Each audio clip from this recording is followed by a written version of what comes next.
Kaniphakame nina ngenqu nijonge ngcuphu mazangwa. Tyhini phakamani ixesha lihambile. Imbiza ziyatsha ngumhluzi.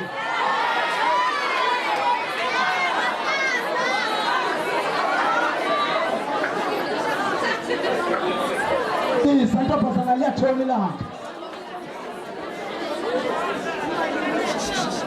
Le yikwayari yesikolo, school choir. Inamakhwenkwana nje ambalwa, soloko babambala amakhwenkwe ekwayarini. Hayi madoda, hayi yiyekeni le nto. Nale mfundo ifikileyo mantombazana, ayoyamakhwenkwe laa nto. Into ene-engineering nene yeyethu sonke.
Lamazwini wavhekulapha asuka kwezi junior secondary school zihambe apha ezizikhuphe lapha. Nabo bantwana bafike kwezi tishala zibagange bahlabele ingoma ethi mfasi kamalume ndibulawa nguwe. Alelekazi kamalele sinika isithili isithethe mpani izandla malelekazi kamalele mpani izandla mpani izandla.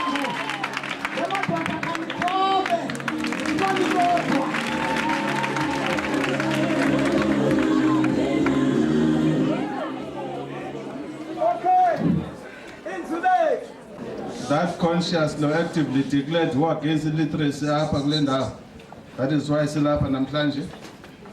Our unsung heroes, Mr. Matebese and his unit. Inkokheli ezikhoyo apha in no particular order. I must emphasize ezakwalizwi fundisi ezonyulo ezokuzalwa avundethe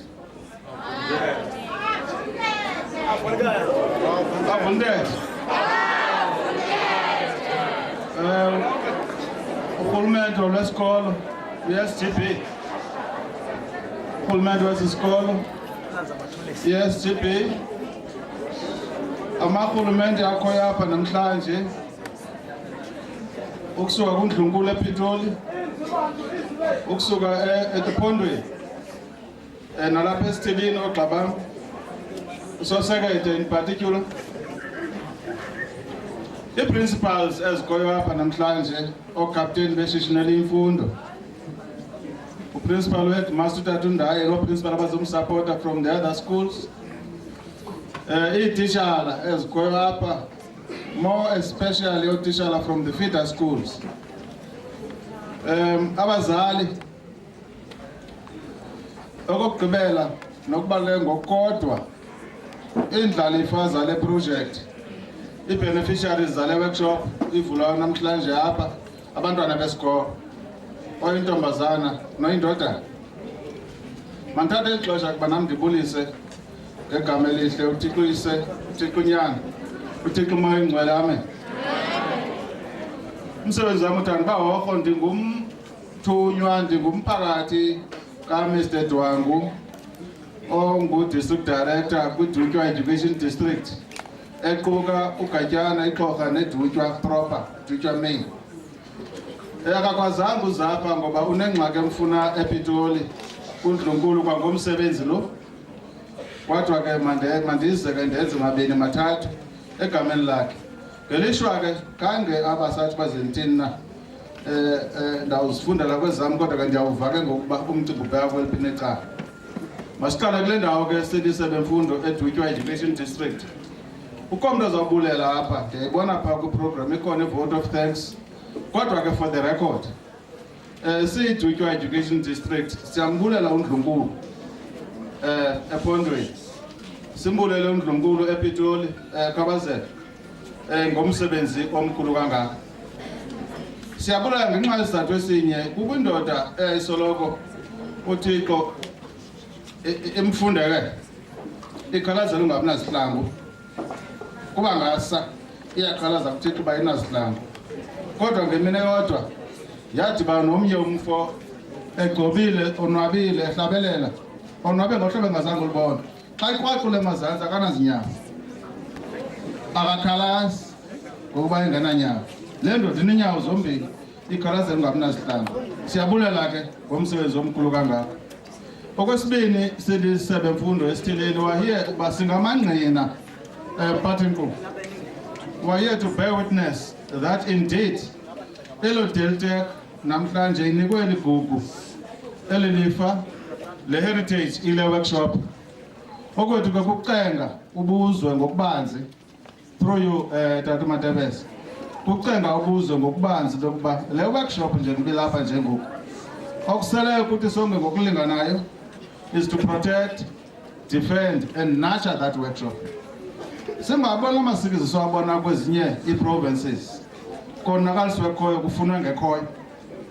Now that we've got this workshop, masiyinkonye, siyilwele, siyikhusele, silinde ezilandelayo. Sinethemba elingagungqiyo kwesiyi-district that le workshop bantwana in particular iyakuba likhaya kwabafuna ulwazi nezakhono kwizizukulwana ngezizukulwana. Abantu bona will come and go, but that workshop will be there for eternity. That's why sisithi abalikhaya kwabafuna ulwazi nezakhono kwizizukulwana ngezizukulwana. Xa kukuloo ndawo ke uThixo engumnini into zonke ngokwelizwi lakhe aninike amandla emandleni. Inkosi.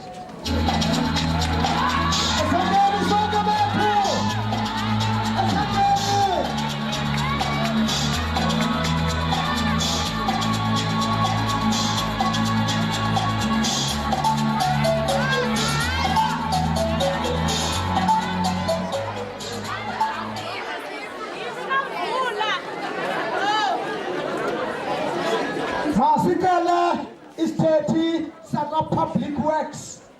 Isthethi saka Public Works.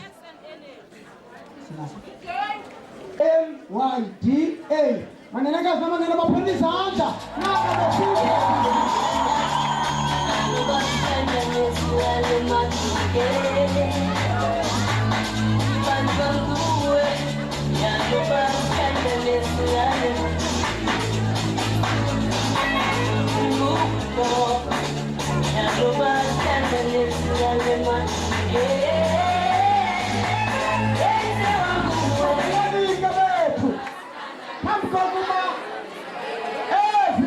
Sibalulekile kanti ndikhobele nje uba ndihambe ngala manenekazi.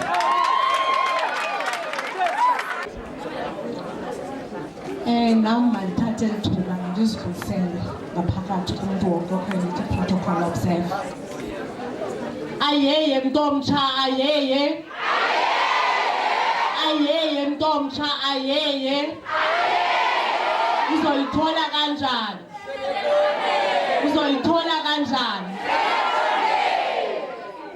Lo uthethayo apha phambi kwenu nguzukiswa wakwaSidelo. Ndiyinzalelwane yalapha eMqanduli. Ngumamgebe nothethayo. ndize apha ke ndimele u-NYDA ndisuka phaa kulaa ofisi seMonti. U-NYDA ke licandelo labantu abatsha elasekwa ngurhulumente uncedisana nophuhlisa abantu abatsha kwiindawo zonke abakuzo. Yiloo nto leyo silapha ke namhlanje sizozama uphuhlisa abantwana balapha e-Elodale. U-NYDA ke uneeprogramu ezininzi endimphetheyo namhlanje endize kuye ngaye kuni ngu-skills development. Apho khona sinecandelo esinalo esithi ngu-career guidance. Ndiphethe le ncwadi ke, yincwadi le endizazishiya apha esikolweni for ootitshala bakwazi ubanika bababonisa ukuthi i-career guidance yintoni. Ndizaninika brief uba le ncwadi inantoni ngaphakathi so that umntu azoyazi noba sephaa kokwaba kanye le ncwadi besiyinikwa phaa yenzelwe ntoni na. This book ke i-career guidance manual yincwadi esiyisebenzayo xa sisenza i-career guidance kubantwana besikolo.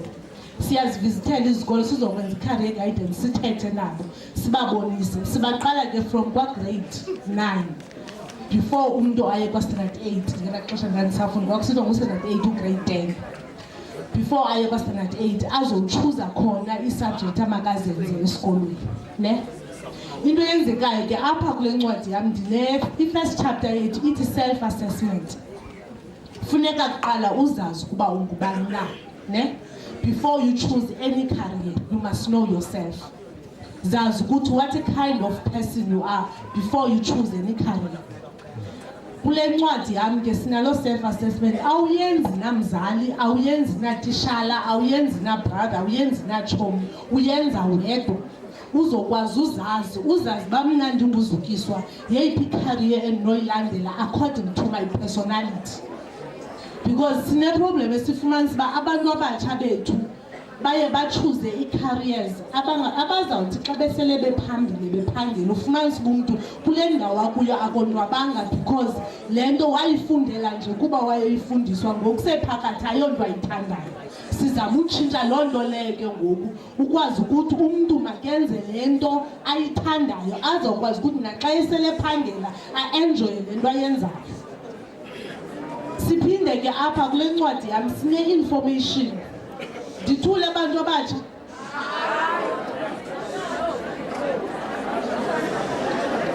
Kule ncwadi yami ke bantu abatsha ke sinayo apha information about all the universities ezikhoyo apha eSouth Africa so that umuntu angazothi mna ndiseXhorha andikwazi uaplya for ubheke university. Sinayo ke apha information ye-university zonke ezikhoyo. Sinayo i-information ye-TVET because ngoku zitshintshile i-FET colleges kuthiwa zii-TVET. Sinayo apha zonke information yazo sinazo apha. I-contact details zabo, i-email address noba bafumaneka phi na sinayo apha senzela uba umntu athi nobupha kokwabo athi hayi mama mna ndifuna ubheke UCT nansi i-contact number se-UCT masibafowunele. Kungathiwa hayi asinayo i-contact number mntanam. Sibe ne-contact number ke bantu abatsha apha for i-bursaries for abantu abatsha. Indawo ezisikhuphayo sinayo apha noba zikhuphela eyiphi na sinayo apha kule booklet yethu. Sibe neyethu i-bursary esiyikhuphayo esithi xa siyibiza yi-Solomon Mahlangu Scholarship Fund. I-Solomon Mahlangu Scholarship Fund ke ikubhatalela u-100%. Into okufuneka uyenzile mntu omtsha ndinethemba wonke owenza ugrade 12 se-aplayile because eyokuqala funeka ube sowu-aplayile uthathiwe esikolweni kuloo university okanye kuloo TVET uzawufunda kuyo sele uthathiwe. Eyesibini funeka ii-results zakho ungabikho less than u-level 6. Ayonto inzima mosileyo ne because xa ubuqale eqaleni ufunda from January it won't be hard to get to level 6. Okwesibini apha funeka abe umzali wakho bedibene okanye lo mntu ukujongileyo ekhaya xa ungasenabazali bamkela between imali yabo idibene between u-15,000. Xa nokuba iba ayikho okanye between that money uya qualify to get i-bursary yethu. I-bursary yethu ke mntu omtsha ikubhatalela i-accommodation esikolweni, ikubhatalela i-tuition esikolweni, ikubhatalele incwadi phaya esikolweni, iphinde ikunike imali yokutya phaya esikolweni. Umzali wakho inye into azawuyenza kukukhuphela nje imali yepocket money nothenga i-roll on, yonke enye into ikhutshelwa ngu-NYDA. Ibhasari yethu ke ifumaneka iyaphuma end of October. Ndinethemba abantu abatsha baneefowuni ezino-Facebook. Ndiye ndithande ke mna kuFacebook masimsebenzise for izinto ezibalulekileyo. You go to uFacebook wakho, you like the NYDA page. Yonke information ku-NYDA wenza ntoni uzayifumana phaa kula Facebook wakho. Neebhasaries xa ziphumayo uzazifumana phaa, uyazi uba ngoku ziphumile iibhasari. Nazi ezi kuthiwa zezi abantu abafunwayo ngabantu abaza kwenza ezi. Umzekelo, last year besithatha abantu abesenza i-law, agriculture, engineering, pharmacies, logistics. So izawutshintsha kulo nyaka, ayizowuphuma isathatha abantu, izawuphuma itshintshile. Siphinde ke abantu abatsha, ndivile apha xa bekuthetha utata wathi apha umntu uzawuphuma seneskill beyoziqalela ishishini. Singu-NYDA ke abantu abatsha, iingcango zethu sizivulile kuba sincedisana nabantu abatsha abaqala amashishini nabasele benamashishini. Siyabancedisa starting from kurejistarisha ibhizinesi yakhe, simrejistarisha ikhampani free of charge, akabhatali nge-20 cents.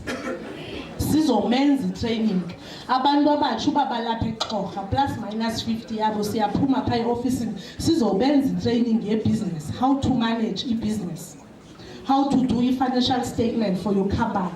Sikwenza free of charge loo training leyo. After sikwenzele loo training siphinde sikunike ii-vouchers eziyi-4 per person. Uyakwazi uchuza wena ufuna ukwenzelwa i-business plan, ufuna ukwenzelwa i-branding ngekhampani yakho, ufuna ukwenzelwa i-marketing promotion, ufuna ukwenzelwa i-financial statement for your company. Yonke ezo zinto sizenza free of charge, awukhuphi nge-20 cents. Siphinde sibe ne-business grant esiyikhuphayo, imali eqala from 1,000 up to 100,000. Imali oyiphiwayo ngurhulumente to start your own business, awubhatali nge-20 cents kuyo. Into yenzayo ke mntu omtsha, asikuniki imali esandleni.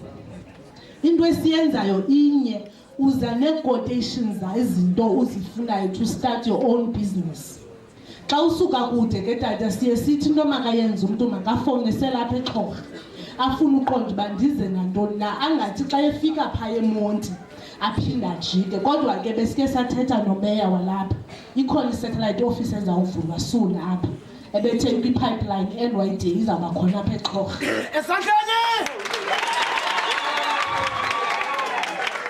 Uzawuthi uqala lo nyaka ibe seyigqibile. So ke abantu abatsha ke sinezo program zonke ezo zinto zifumaneka phaa ku-NYDA. Enkosi kakhulu.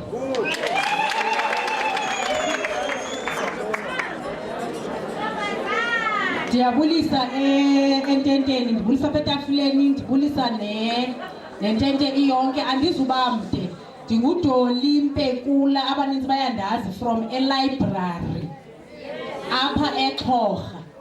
Abazawundazi kakhulu ke ngabahamba ntoni i-library. Bethunana niyandazi, ndizokhumbuza, andizothetha mna apha, ndizokhumbuza ukubana i-library eXhorha isekhona, ikhona abantwana baseTek. Ndicela ningayoyiki, nihlale ngasegeyithini. Ayithandeki laa nto yobana nihlale ngasegeyithini kodwa kukho i-library emveni kwenu. Ndafika ngo-2010 apha, sekungcono. Ndandisithi xa ndigqitha eCakomntu ndimbuza uba i-library uyayazi, athi umntu kulapho uthengisa incwadi. Ndiqonda uba kubuhlungu ngoba akumnandanga, ngoba kaloku abanye mhlawumbi other teachers okokuqala khange zikwazi uba nethuba lokungena kwii-libraries. Thina xa sesizisondezelwe zaza kuthi umntu makeze library. Ndide ndithi especially ugrade 12 because by next year umntu uye-tertiary uzawufika e-tertiary inkulu ilibrary yase-tertiary, ungazazi noba mawuqale phi xa uzawukwenza i-assignment ne, ungazazi noba mawuqale. At least phaa e-library siyafika sikuxelela into yobana nazi incwadi ngoku, ezi zithi 200 zezebhayibhile, ezi zithi 500 yayibona, ufike yonke i-setup yase-UNITRA sele uyazi. And futhi kubalulekile into yobana umntu areferense ungabhali le nto ubuyinikwa apha esikolweni qha. Umzekelo xa une-project hamba uyofuna ezinye incwadi elibrary for into yobana ingqondo yakho ivuleke. Ungabhali le nto ii-marks zakho ziyanda because ummakishi wakho uyakubona into yobana le nto uyibhalayo uyayazi ne, awuzusebenzisa laa ncwadi ukuyisebenzisa apha esikolweni ne.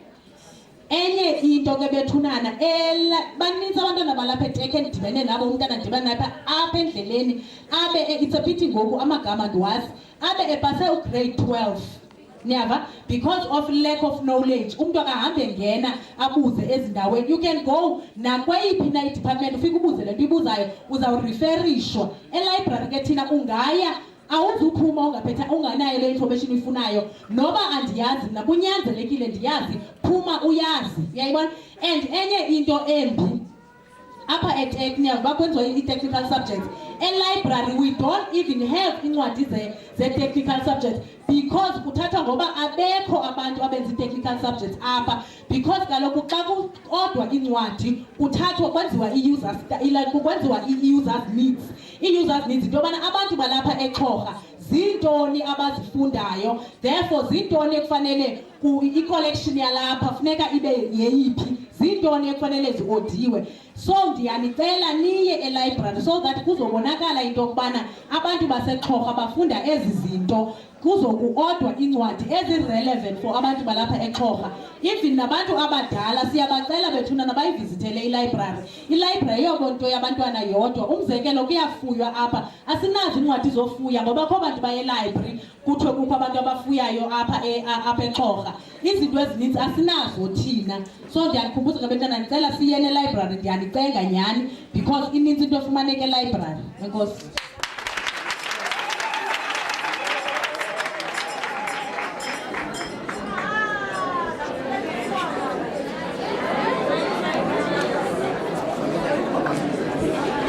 Enye into ebalulekileyo elibrary awunangayifumani u-internet kwii-computers zaphaya, and loo nto kaloku xa uphaya uza kuyenza free of charge. Manenekazi namanene masimqhobele u-NYDA please. Manenekazi namanene, inkosi uzwelonke, masitheni sonke sithi azwelonke. Uye akakwazi ukuphumelela wathumela inkosi uVulinkethe, masitheni sonke sithi aVulinkethe. Masivane kule ndawo utata uVulinkethe inkosi kodwa uzwelonke yikumkani. Masitheni azwelonke. Ufike lo thuba loba ke ngokuna ke inkosi uVulinkethe ezengaphambili asavuke kuthetha ndizanibalisela ngaye. Mna ndimaze sanxibe i-uniform njengaye, iziqwenga wayezenza. Masitho sonke sithi aVulinkethe.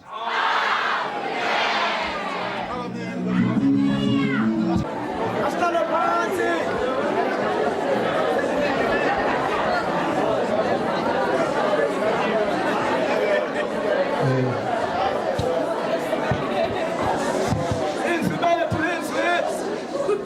Ngolweni ke apha ngolweni iholo yona noba yenziwe ngeseyili nje okusalayo liho mandinibulise ke nawuxola kuba andizukwazi unicunza ngesihlalo zenu, kodwa into endizawuyenza kuba ndibulise abaphathiswa nootitshala abakhulu abaseziofisini phaa ePitoli, nootitshala abaphakathi abasepondweni, nootitshala abalapha emazantsi kwabo okanye nootitshala abaphaya emaphandleni. Andizazi kakuhle izikhundla zikolo ntobongi ngapha eXhorha. Mandiyibulele kakhulu abefundisi, ndiyalibulisa botata, ndikuvulela ngexesha lokushumayela tata, ndaqaphela mhlawumbi ndizawuya ngenyini. Ndinibulisa ke egameni lenkosi yam umzukulwana kaZwendumile, umzukulwana kaGwebinkumbi. uGwebinkumbi sakulo nkosi yam mntu azwelonke,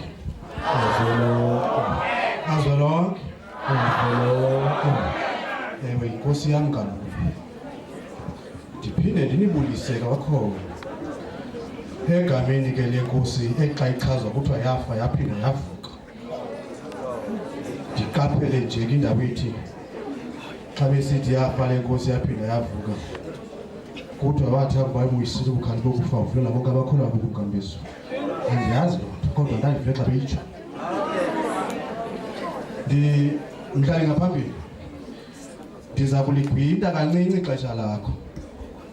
Uyawundixolela ke kodwa kuba ndithunywa yingonyama.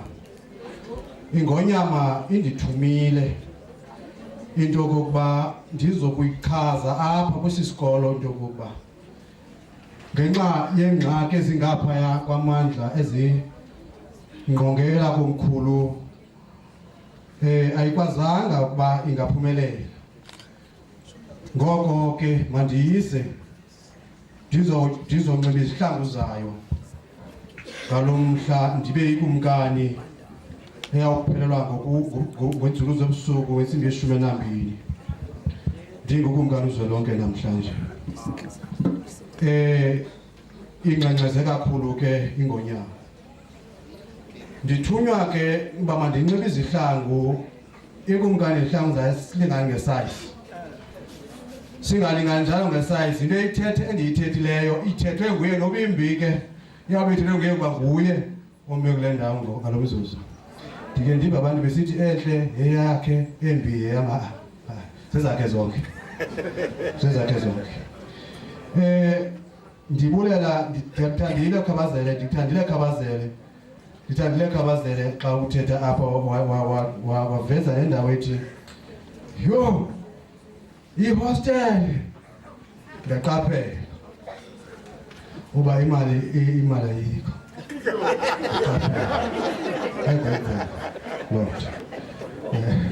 Ndaqaphela khabazele. Uthe xa bethetha apha utitsha ntloko wesi sikolo wathi wayecele i-fencing kudala zange yenziwe loo nto unangoku wakhuza ukhabazela wathi yho ndaqaphela baye kukude engqilibeni ngolwini kodwa ke akunanto. Ndike ndaseZimbabwe tishala yam ke le ingu-program director. Tishala yam kwakunzima ngaloo maxesha andazi into ndingumntwana mandligqithe kule ndawo. Ndike ndaseZimbabwe. Uyabona ke khabazela njengomkhuza ingonyama ithi uze kuye phaa kurhulumente basithetha ke bakhulu niqale phaa esiniyazana ningurhulumente nini abanisincedileyo. Zuya phaa kurhulumente ukubuza into uba phaa kule randi akukho mhlawumbi luchwe lenzeka ngenjongo zokucinezela abantu othina ke mhlawumbi balapha eXhosa kodwa abantu abantsundu kulo mcimbi lerandi okanye balapha eMzantsi Afrika. Undiba ndisitsho nje eZimbabwe yaseZimbabwe kwixesha elithile ndafika kusetyenziswa idola i-US dollar kususwe izindola ngenxa yokukhubazeka kwayo. Ndafumana uba nditsheve uba sine-appointment nomongameli kwathiwa nditsheva nge-$3. Xa ndikhupha i-R5 ba ndizawutsheva kuthiwa hayi it is equal to R30. Ndiphaya randi ngelo xesha ndasheva intliziyo embuhlungu. Kwezi veki ziphelileyo bendiseZambia. Ndafika eZambia xa ukumkani uzwelonke etshintsha i-R100 kufuneka sifumene ikhwatsha imali yabo uyayikhwatsha. Le R100 yakhe yehla ngoku yaba yi-64 khwatsha. Mna ndincedwe zedola zaseZimbabwe ndangathi ndingumntu ubhetelayo. Ndifuna ke sike siyiqaphele amanye amazwe imali yawo noko iphucukile kunaleyo eMzantsi Afrika. Uzokuthi ithe ingonyama ingaba kukho luchwela ingcinezelo kwangaba mhlawumbi luyabhaqeka lutshintshwa xa kutheni imali yethu izihlume khona ukuze ootishara abasebenzi bakarhulumente nabaphi nakwi-private sectors bangaresign bashiye imisebenzi ngenxa yoxinezelelo lerandi ekhubazekileyo. Emveni koko zikuzophuma abantu abakuthiwa zi-drop out abububa mention apha kuba kaloku yochaphazela nomntwana endlini ayeke isikolo kuba kaloku umama akanamali, utata akanamali, irandi yeyamfaka phantsi koxinezelelo. End up eresigna nasesikolweni umva urhulumente esithi yo bayashiya isikolo, yo bamkisa ntoni ayikho. Irandi kaniqwalaseleni uba ayinabona ayinaluthwele lomdakana khona ukuze abantu nabantu bahlale emisebenzini, khona ukuze ezi advertisements zikho now and again eTVini kuthi i-satellite yona isemicimbini mhlawumbi zingehla. Isizathu sokuba zingayeki advertiswa umzuzu nomzuzu eza adverts zikhona, it's just because kuyaziwa bakhona abantwana abasi-drop out esikolweni kuba kaloku akukhona isikolo sa-skills. Then ke ngoku ixesha labo kwafuneka bolichitha phi kwa-satellite. Emveni koko ukumkani uzwelonke angcwaba abantu ababulewe ku-satellite ngendlela ezohlukeneyo. Yaphu uthi bekusitsho mna yaphu mhlawumbi awuyiqapheli le nto ndazi nofa ndiyintoni ke ngesizulu le. Ndawutrayisha. Okwesibini kumnandi ukuba sifumane isikolo sokugcisa, kodwa sinye iXhorha inkulu. Akho nto ndingayithandi ke njengokuba thina apha eXhorha, njengoba siyithanda iXhorha, sawushiyelwa ingqweqwe zentswela mhlawumbi uba ziye zafumaneka. Uba zifumanekanga sawumka imilomo igqwebile singabashiyelwa. Yiyo le nto nawuthi naxa nijonga kwezi ncwadi ke nakwezi nto zenu zijonga zifundileyo zamaphepha kuthi iXhorha yona yahlelelekayo. Indiphucuke xa uthini yona asinazikolo apha Mhlekazi uMkhize ezobugcisa kuyo yonke le ndawo. Kanti uba ngaba besinezikolo nokweziliqela le nto sendifunda uba siyiqaphele kule ndawo yabona ndake ndangumfana noxa ke sendivukile wawufumanisa uba ke bamkhize ke ndibhekisa kwabanye ootata noomama abeva uba ngaba uzawuyikhuza mhlawumbi usisi mhlawumbi oncumanayo kutheni ngokusabahlanu besikade bendodwa akuxele into yoba andixoxi nawe ityala lasiso ndibe ndijamelene nawe utsho uyindlu yomkhwetha. Uyabona ke nam ndikwelo lokokuba ezi zikolo mazibe lugxudululo khona ukuze mhlawumbi uCastlelight nokukufa kungaka sikwazi unqoba kuba kaloku umntwana ebuya nje esikolweni umama kanamsebenzi udendiwe ngenxa yeshumi eligulayo. Utata naye kungokunjalo umntwana dinwe kukuya esikolweni kuba kaloku kukho ifizi ezifunwayo. Siyayazi uba beXhorha jikelele mama uMhloli kuthiwa ezi zikolo zonke ngu-no-fee school okanye schools whatever, kodwa ke zikhona izinto zangaphakathi eziye zifunwe kodwa ufumanisa uba akazukwazi umzali uzibhatala. Isenzela loo nto ke ngoku sizinkosi nabazali sibe nengxaki yokokuba iithaveni zethu zidominate ngomthamo kunesikolo. Esi sikolo singayihleka kumzuzwana kodwa inyaniso ekugqibeleni nesidumbu kuba sibuye ethaveni singazazi noba singobani. Xa uwela umlambo udibane nebhosi okanye udibane nemoto siyangcwaba ekhaya singanalomoya wengcwaba, singayihleka kumzuzwana kodwa xa sizawulala ziyicinge ngamnye le nto ndiyithetha unguye nakungakanani mina.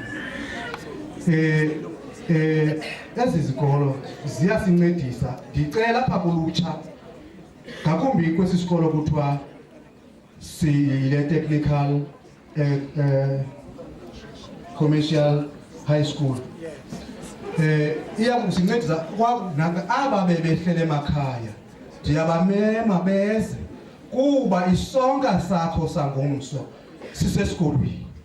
Ngakumbi kwesi sikolo siza kunika izakhono, uphume ngapha kwegeyithi usazi into ukuba ndakwenza iketile yomntu okanye kammelwane noko ndizayifumana i-50 rand.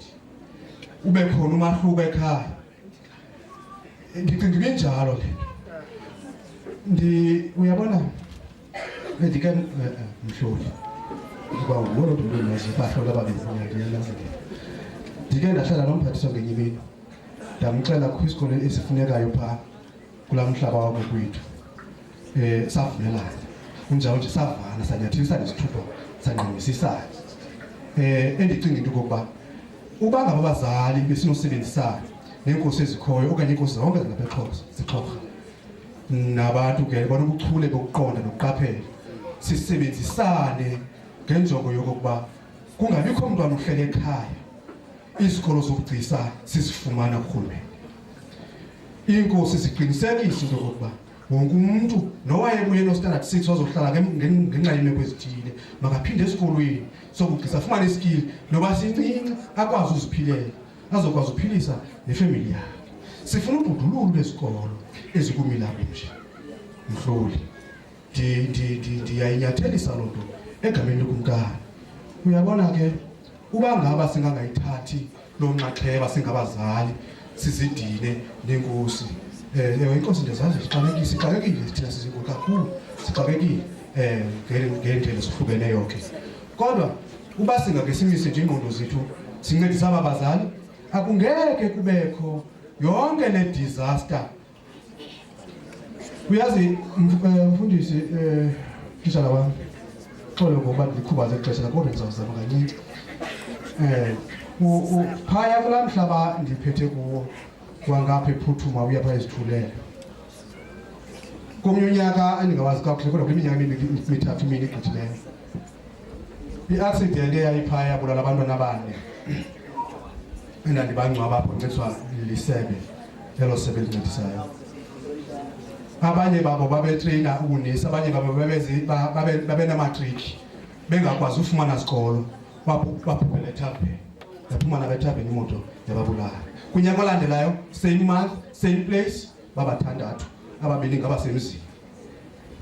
Loo nto kunalapho banostandard 10 bonke aba bantu ingxaki kuthiwa xa kuyiwe university kuthiwe sifuna kwamanqaku ajongiweyo phaa sifuna amanqaku okungu banalo namanqaku usasuhambe eThabeni uyovula isikolo sakho eThabeni. Loo nto leyo ke iyasenzakalisa.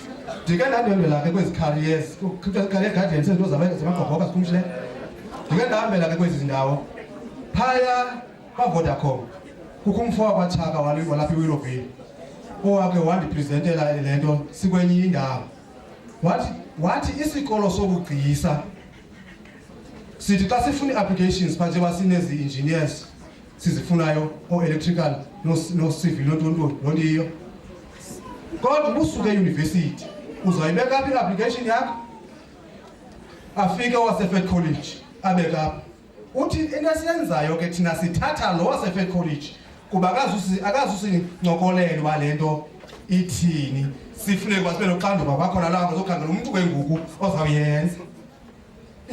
Sifuna abefed college kuphela phaya ubugcisa. Esi sikolo ke ndicinga into yokokuba abantwana abaza kwesi sikolo sokugcisa banawo ke bazawafumana kangangoko amathuba anjalo wokuya ko-Vodacom njalo njalo.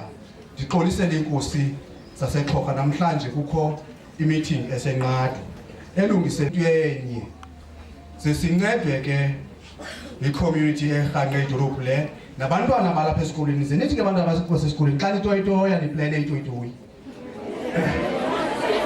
ngalamhlanje zawutoyitoya ngawo nincede ke kwezi zakhiwo zenziweyo ngurhulumente ngenxa yezijwili nangokuncediswa kwenu ngabazali baya kurhulumente uba makancede enze ezi zakhiwo ze ningazivandalayizi. Ningatoyitoya ngapho kwegeyithi niyitshise nale mithi yonke into ningayenzi into yokokuba niphazamise equipment nezakhiwo ezilapha ngaphakathi kuba lo mbono niwubona apha ebaleni ayingombono umhle mbi laa mbono phaa. Kukho isakhiwo phaa esihle kakhulu ekwathiwa sokhelwa iXhosa ngumasipala waseMbhashe wasakhela iXhosa. Ngenxa yoba iXhosa ndibona uba noko ayinamvelu thina abantu balapha eXhosa noko singophokozityiwe. Esaa sakhiwo savandalayizwa sihoyanga nokokuqala kukho into eyenziwa phaa ebhulorhweni ngoku nayo seyivandalaziwe intshinjalo sikayinikwa kuba yeyaphi yeyaseXhorha ongantwini. Loo nto ke niyiqaphele ningavandalizi esi sikolo.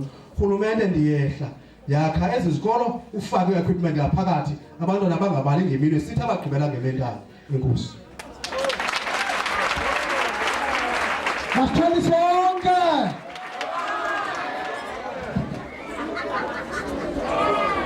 Masithole sonke manenekazi namanene sithi avulikethe. Azolonke.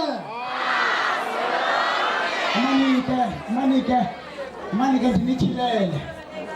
Iminyaka emininzi eyagqithayo phaya kusekho into ekuthiwa yiTranskei. Xa kuzawubalekwa i-400 meters abantu ababemele iDalindyebo, naxa kuzawubaleka i-800 meters iDalindyebo ngumthatha, liXhorha yingcobo. iDalindyebo ngumthatha, ngumqanduli, yingcobo, liXhorha. Umuntu owayebaleka i-800 meters kubaleka iTranskei yonke emele iDalindyebo nguyelu. Nanku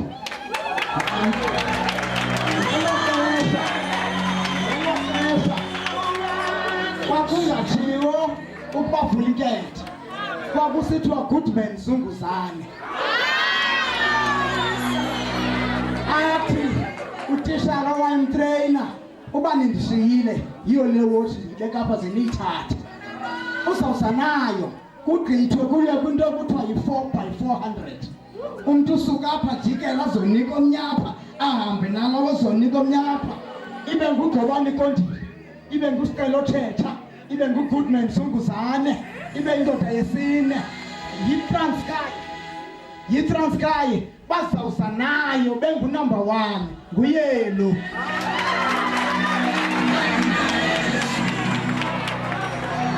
Wayesanxiba iuniform yesikolo ibhluke grey, kodwa ngo-5 wayesesikolweni etreyina uzawutyaka isikolo sasifida abe fithi esitya into phasi special diet. Xa uyi-athlete awugibiseli ngqusho nje nezinto zodwa, i-special diet. Enkosi, eli thuba lelokuba kuintrodyuswe i-guest speaker, kodwa le SCO ndinika ithuba elifutshane. Ngenani mantombazana.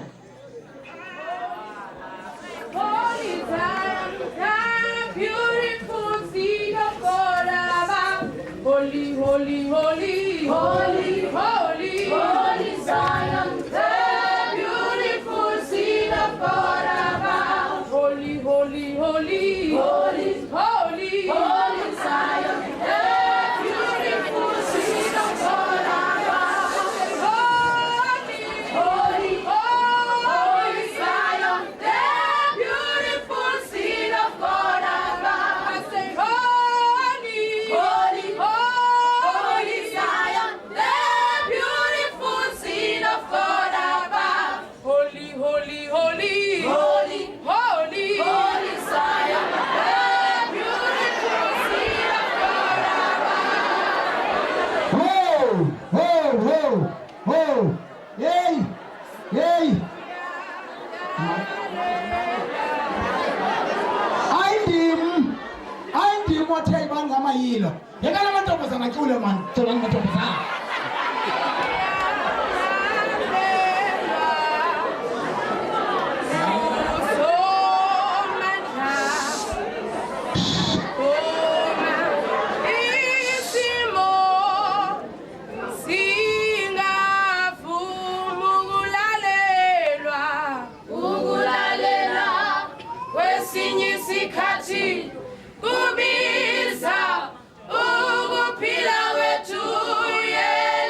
Uqala manyenekazi nabanene.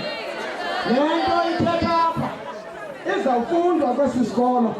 Zonke ezi zinto buxoxa kuthiwa yi-sound engineering. Izawufundwa apha esikolweni. Into esiyicelayo ningathathi izinto apha niyozakhela ii-technical ezindlini. Ayizusebenza ngolo hlobo. Manenekazi nabanene.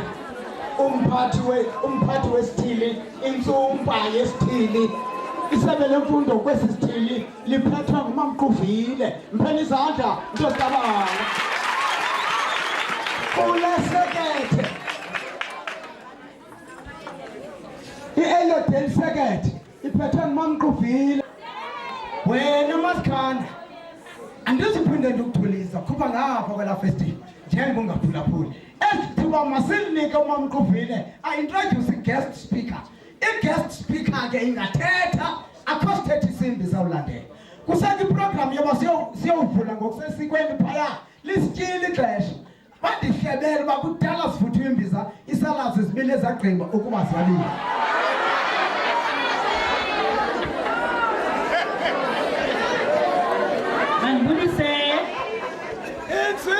Manibulise umhlali ngaphambili. Ndibulise kumfundisi obesikhokele ngenkonzo kamnandi kangaka. Ndibulise kotata uMatebese.